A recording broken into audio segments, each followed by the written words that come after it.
Tallahassee leaders want you to drive safer, and it's launched a campaign to make sure you do it. That's right. City leaders, including Mayor Marks, kicked off the Drive an 850 campaign today at the All Saints Cinema on Railroad Avenue. About a dozen elementary-aged children demonstrated how to correctly use roundabouts, pedestrian crosswalks, and bike boxes.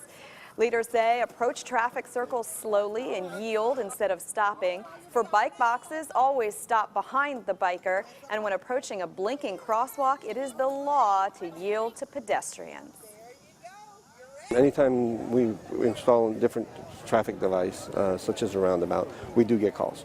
People are not familiar with them. They try to learn how to use them. They also have some PSAs you can watch. Stay with us. Eyewitness News at 5:30 is next. Star Metro wants to get your input about some future projects. Today, officials met with community members to get their thoughts about future route options. They're calling them high-capacity routes. Star Metro displayed 4 route options for people to vote on. 2 focused on a route around Pensacola Street, and the other 2 focused on Tennessee Street. According to Star Metro officials, they want to know what the community wants before applying for funding. We want their support. We want to hear their voice. This is a big deal for Tallahassee. When you look at what's next, you look around here, we can't build any more roads in downtown Tallahassee. We can keep building sidewalks to promote walking and biking, but transit is the next choice. Transit is the next alternative. So this distance we make today will affect your travel choices of the future. Now, officials say this will not affect people in Tallahassee until 2020. To give your opinion, you can go to this story on our website at WCTV.tv. An end to domestic violence. Those are the words that echoed throughout Tallahassee today. Supporters of Handle Me with Care dolls took to the streets early this morning to hold up purple umbrellas. Those umbrellas represent the protection of those who have been or are victims of domestic violence. They also held a press conference at Bethel Missionary Baptist Church to show residents there are churches in the community to help those struggling with domestic violence. It will be up to voters next week to decide what happens to the wetlands in Wakulla County. It's been part of an ongoing battle between property rights and protecting the environment. Eyewitness News reporter Natalie Rubino has more. If you've driven anywhere in Wakulla County lately, you've likely seen one of these, a sign for Referendum A. That's because it's a hot topic on the county's November ballot. One of the things that makes this county absolutely unique and why many people such as myself have moved here and why people continue to travel and come here. The Ordinance for Local Control and Protection of Wakulla County Wetlands and Surface Waters calls for the county to reinstate a 75-foot buffer requirement when building property near the wetlands. When you have a piece of property and you make a portion of that property unbuildable, you devalue the property. The Wakulla County Commission voted 4-1 back in July to repeal the ordinance. However, the debate flared up again when petitioners got the issue on the 2014 November ballot. There are currently 4 government agencies that regulate wetlands in Wakulla County, 2 state and 2 federal agencies. And so we just don't need an additional layer at our local level. They have wetland regulations, but they're basically, as I was explaining before, minimal and very much unenforced. So on November 4th, the voters will decide. In Wakulla County, Natalie Rubino, WCTV Eyewitness News. If the ordinance is reinstated, any further changes made to it would require a unanimous vote from county commissioners. Campus, the Florida State community came together this evening for a candlelight vigil on campus. Eyewitness News reporter Natalie Rubino was there as students grieved and vowed to stand in unity. It was right here near Integration Statue where thousands of FSU students gathered with community members and decided that they would not let the recent shootings at campus define the university. They decided that they were going to come back stronger than ever. A somber opening.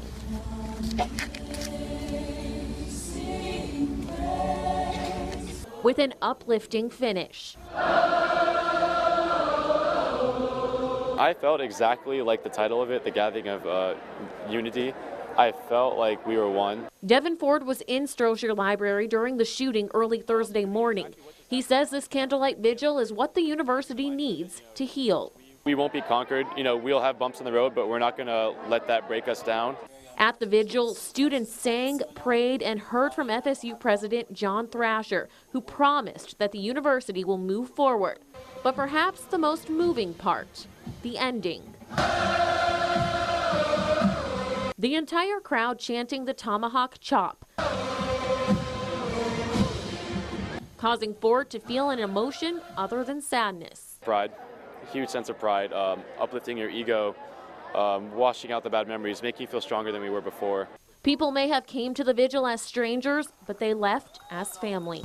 Natalie Rubino, WCTV Eyewitness News. The university is urging students to visit the counseling center to seek help if needed. Those offices were open today and will remain open tomorrow. Classes resumed on FSU's campus this morning, and Strozier Library reopened its doors just one day after the gunman opened fire inside. It was an emotional experience for many of the students. Eyewitness News reporter Kevin Clark begins our team coverage. He's live in front of the library right now to tell us how the university is trying to return to normal. Kevin?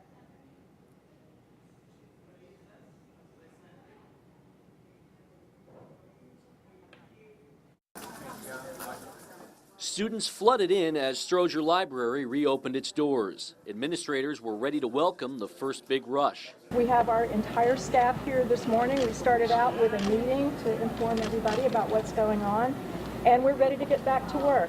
Library officials were there for any concerns students had. They even provided a large banner for students to write their thoughts and reflections on Thursday's incident. Good morning. How y'all doing? University President John Thrasher reflected on the crisis himself, his first since taking office less than 2 weeks earlier. The other thing I'm very pleased with was the response of our staff, our administration, who came together. You know, people talk about having, you know, crisis management teams. We had the best crisis management team yesterday we could have ever had. I don't care where. FSU police showed a bolstered presence around the library and all over campus. They say the goal is not an overwhelming presence, just one that keeps students comfortable. You see an officer on a motorcycle nearby, you see an officer near the entrance, and so it's just a visible presence to know that we're here and we're supporting our students. When asked how long they'll keep this police presence, Chief Perry said, as long as we need to. Another thing we learned today is that lost and found items can be collected at the FSU Police Department headquarters. Now, a lot of those items would have been left here during Thursday early morning's chaos. So for now, I'm live here on campus. Kevin Clark, WCTV Eyewitness News. All right, thanks a lot, Kevin. Students at FSU returned to class today and to the scene of the crime. Strozier Library reopened to the public at 9 o'clock this morning. Eyewitness News reporter Charlene Cristobal was there, and students were lined up to get inside. I think we're going to be better than we were before, stronger and more united. Mackenzie Masters is an FSU freshman. She was one of the many students that returned back to campus Friday morning after Thursday's shooting. She says coming back the day after is a little strange. A little bit apprehensive, but mostly just like taking everything by what it is, like a grain of sand, trying to stay as positive as possible. Matthew Caton was in Strozier Library when the shooting happened. He says he's not scared to be back. I mean, FSU's got everything under control. They handled the situation pretty well, so, I'm not scared or anything. Students are visibly shaken, but strong as they return to classes and to Strozier. This is a sign posted at the entrance of Strozier Library. Students are encouraged to sign their name, their thoughts, and just reflect on the events of the shootings that happened on Thursday. Now, the staff believes that this would be a way for students to connect with each other and reflect and stand united, FSU united. Some even banded together to make paper carnations to pass out to students, showing that they are in this together and to spread positivity. I think it'll just make me more aware of things that go on. Nobody is invincible, nobody is exempt from happenings like this. But if anything, it's made me even more proud to go be an FSU Seminole. In Tallahassee, Charlene Cristobal, WCTV Eyewitness News. Florida man is spending weeks on the streets to raise awareness about homelessness, and today he arrived in Tallahassee. Eyewitness News reporter Natalie Rubino caught up with Orlando Middle School teacher Thomas Redman at the beginning of his homeless stay in the capital city. It was brutal. Orange County Middle School teacher Tom Redman spent 30 days this summer homeless in Orlando. The first night I woke up, I slept on a park bench, and I woke up with a guy's hand in my pocket at like 3:34 in the morning. After surviving those 30 days, he decided to do another stint of homelessness in cities across Florida. Today, he's in Tallahassee. Morning, everybody. I apologize that I didn't get to post a lot this morning. He has more than 8,000 followers on his Facebook page where he documents the good and the bad of his journey. I'm just so real wore out. You walk so much, you have shin splints, your back hurts, and let me assure you, when it's 30 degrees out, you wake up at 3 o'clock in the morning, the coldest you've ever been in your life.